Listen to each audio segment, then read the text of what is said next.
Sunday evening. So nandito tayo ngayon sa provincial capital. So dito tayo mag-start ng ating gala-gala tayo ngayong gabi, Sunday night. Kasi malamig yung panahon. Tapos walang traffic. Ayan yung capital sa kanan. There you go. Cebu Provincial Capital. Shout out sa mga taga-capital. So ayan siya. So papunta tayo Fuente Circle. Huh? It's F. Fuente Circle. So kakaliwa tayo. Init na baso ako. Ganun ba? Hindi kasi namigay. Hindi pa pwede. May initan ka. Mas mainit pa sa tubig kanina. Oo. Oh my God. So, kakaliwa tayo mga sano. Pag diniretso yan, papuntang Guadalupe yan. Nandun yung PRC, BJMP. Ay, isang liko lang. Isang corner lang, Guadalupe na yan. So, dito tayo. Ito yung start ng Osmeña Boulevard. Cebu Doctors. Cebu Doctor sa kaliwa. Ayan, tama. Ito. Mismong sa kaliwa natin mga sano. At this moment, yan yung original na Cebu Doctors Hospital and School. Yan. Ito yung kumbaga main. I saw it. I saw it. Kani bang yun na? So, isang stoplight na lang, nasa Fuente Circle na tayo. It's so cold. Okay. So, ang babaybayin natin mga sano is itong Osmeña Boulevard. Going back home. At saka babanggitin natin yung mga road na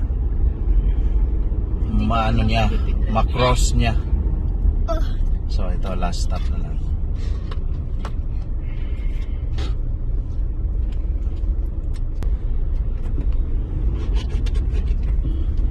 So ayan, mismo sa harap natin yung Fuente Circle.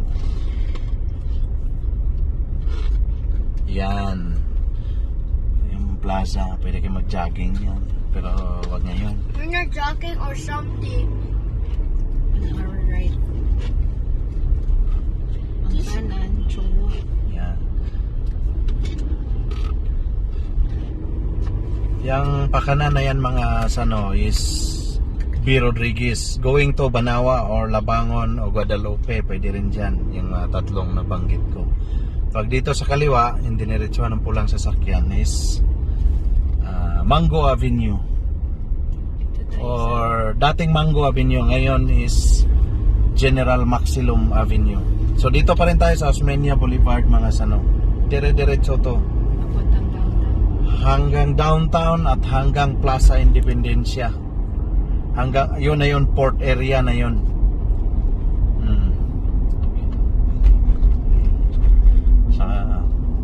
So dito yung Police Regional Office sa kaliwa natin. Saka sa kanan dyan yung bandang Abiliana. So maganda ngayon magala mga sano kasi walang traffic.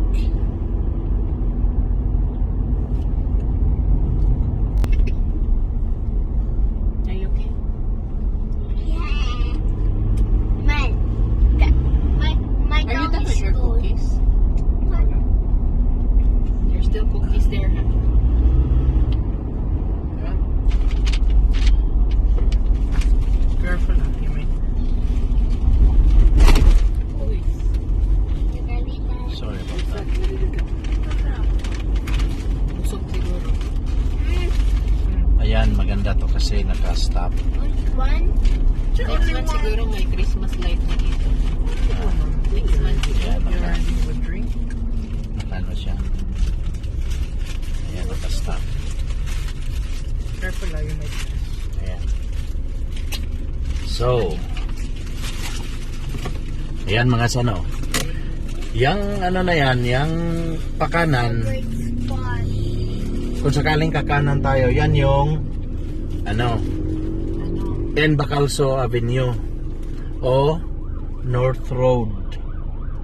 Oh, yan papuntang South Road. Papuntang South yan, mga Talisay City, Minglanilla hanggang ito talaga yung ano lang, ito lang yung main highway ng Cebu na going north to south. Pag dito ka naman sa kaliwa mga sano, ito naman yung Pupunta ng Konsolasyon. N. Bacalso, karugtong niya is ano na, Fidel Rosario. Papuntang north naman to, next Mandawi. Ito yung pinaka main road nung araw bago yung may South Reclamation Project properties, yung sa may SMC side. Kasi doon na yung mga main ano na main road na yun ngayon papuntang south. Ito talaga ito mismong inaapakan natin ngayon. Ito yung South Road access o highway talaga to ng Cebu province. So ayan yung stoplight. This is San Siangco Avenue, kung both kaliwat kanan San Siangco Street yan. Ito apakan natin. So ayan na yung ano, ayan na yung Metro Colon. So Colon na tayo after yan. So ayan, Colon na yan, yung nakikita natin na yung may stoplight na yan. Ito na yung oldest street ng Pilipinas, Colon. O ano yan ha, history yan. Ito Colon Street yan. Pag dito ka sa kanan, yan yung papuntang sikat na merkado ng mga tuyo, mga dried fish, Tabuan Market. Ito Osmeña Boulevard pa rin to. At madadaanan natin yung Basilica Santo Niño dito, yan sa unahan, 100 meters yan ay Santo Niño. Maliit lang yung downtown ng Cebu mga sano. Tapos yan sa harap natin, port area na yan, 300 meters. Drive right tayo para matabihan natin yung Balaang Bata, si Senyor Santo Niño.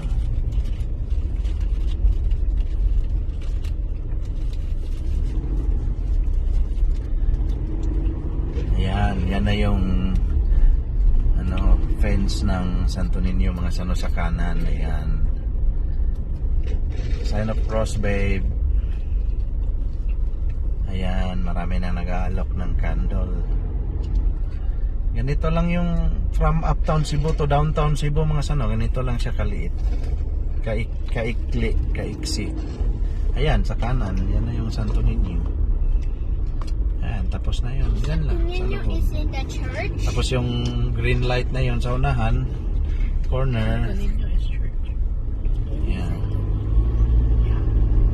is Plaza Independencia na mga sano. Sana mag-stop. Ayun, nag-stop. Yung mga lights na yan, yung mga kahoy, yan yung Plaza Independencia ng Cebu. Ito naman. Pag kumanan tayo mga sano, pag kumanan tayo dyan sa corner na yan, yan yung papuntang SMC side or SRP.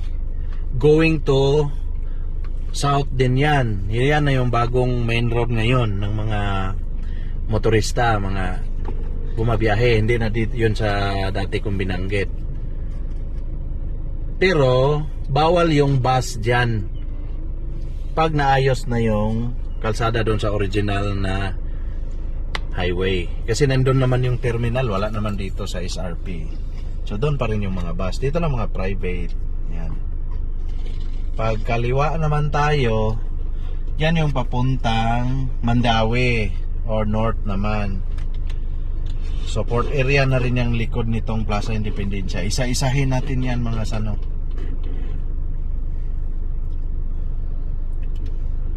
Hanggang Pier 1. So mga corner lang tayo ng mga pier. Hindi natin papasukin. Can you help me to continue drinking? You can do things. So kakaliwa tayo mga sano.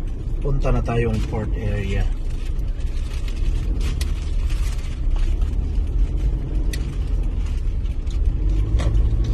Yan, na Jollibee na si ano, yung dating ano nga yung grill niya yan.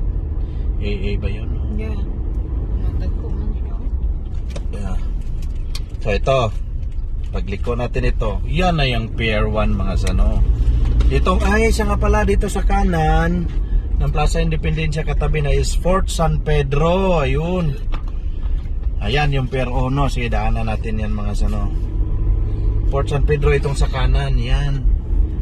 Yung mga kahoy yan. That, kuya? Do you remember going? So yan mga sano. Pier 1 tong harap natin.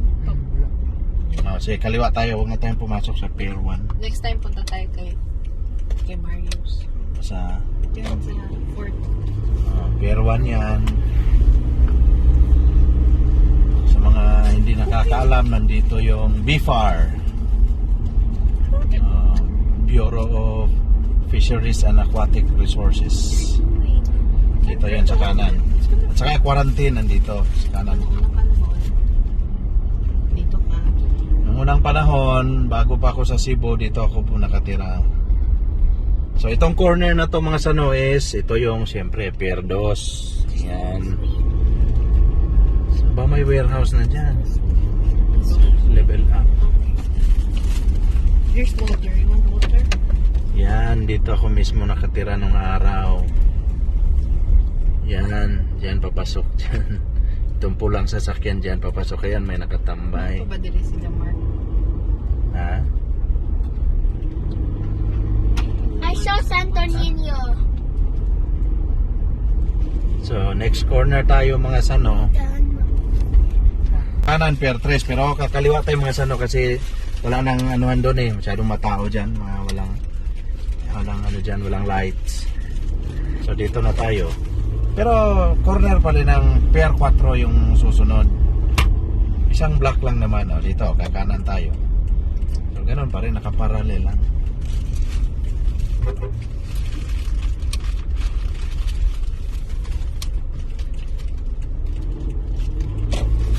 Yan.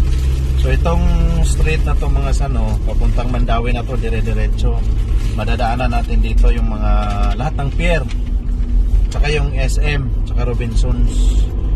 Ito yung MacArthur Highway. Bali ito, North Reclamation na naman. Yung stoplight na yan is, yan yung Pier 4. Gala lang tayo.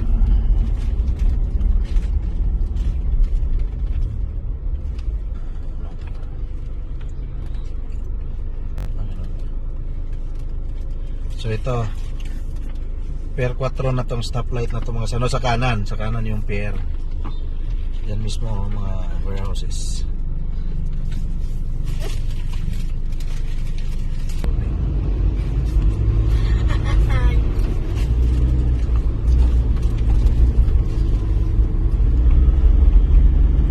Ayun, kitang-kita na yung Radisson Blue. Yang corner na naman yan mga sano, yung stoplight na yan, Pier 5. Ayan, pag-una. Tsaka yung kaliwa natin is Robinsons. Robinsons Gallery.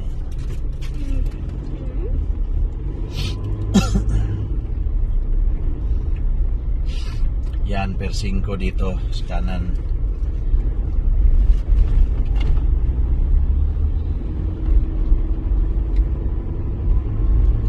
So ang pier ng Cebu mga sano, wala tayong i-declare na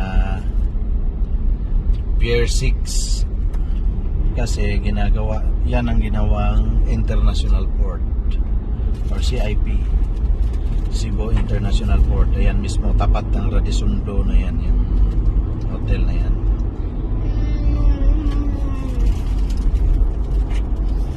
Happy ka? So ito na yung last barangay of Cebu City, going Mandawi mga sano. Ito na yung Mabolo. After nito, likod ng Radisson Blu na yan, Mandawi na. So nandito na talaga tayo sa North Reclamation area.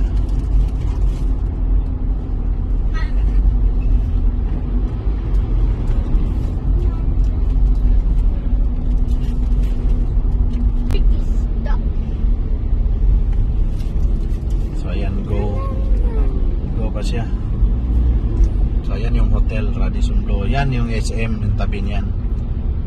So ito yung CIP mga sano, mismo dito sa traffic light. Ayan. Yan sa kanan, itong buong kanan.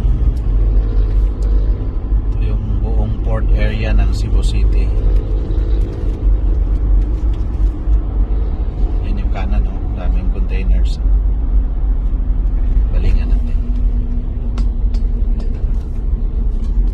Ayan. Yan. Okay lang yan. Maraming puno kasi. Ayan.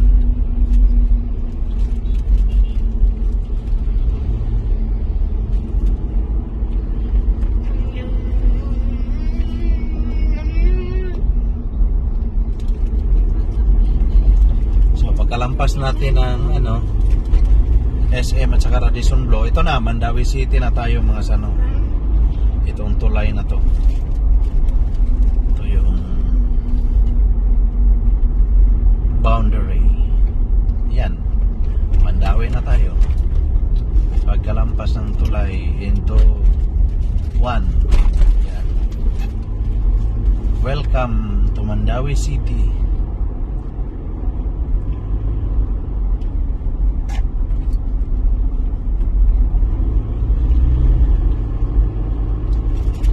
Maraming salamat sa pagsama namin sa aming road trip mga sano, maikling road trip from Capitol hanggang boundary ng Mandawi.